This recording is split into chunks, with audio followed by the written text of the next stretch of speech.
आपण माने हेले जनता जनार्दन, आपण माने हेले परिवार, आपण माने हेले मो पई भगवान। आपण माने जहाँ चाहिए से निष्पत्ति जो निष्पत्ति नेबे से निष्पत्ति रे कार्यकारी करी भारतीय जनता पार्टी बासुदेवपुर निर्वाचन मंडली विधायक निश्चय भाव जितिबो।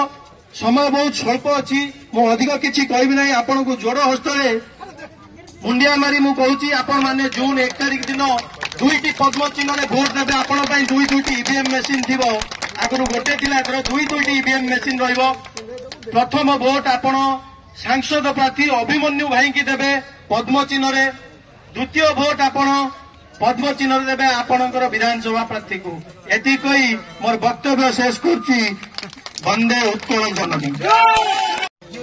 केबे भी आपणकर टिप चिन्ह अन्य दलर दियंतु नहीं, कहीं आपणकर ए गोटे गोटे टिप चिन्ह रे गोटे गोटे बटन रे आज 45 वर्ष जने चाकिर करी सिंहासन रही आपण मान को गोईठा मारुछि।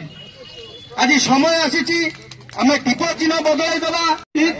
समय आसीछि जदि 2024 रे आमे परिवर्तन न करिबा ताले पुणी 30 वर्ष जाए हमको से परिवार चाबुक मारिबो।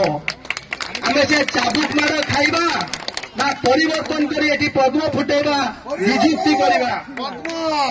आपण मानन पई आमे लड़ाई करिबु। एठी से भाईटे भी एक्सीडेंट रे मरिबो नाही। समस्त पई आमे स्वर उत्तोलन करिबु, न्याय पई लड़ाई करिबु। न्याय पई लड़ाई करी करी आसीचु, आगु को मध्य करिबु। मु आसी आपण मानन पई युद्ध करंती। बंधुगण एबे समय आसीची आमे परिवर्तन करिबा, डबल इंजिन सरकार करिबा, वंशवाद राजनीति तो दूरे की रहिबा। हमर कोन कोनसी मां गोटे योग्य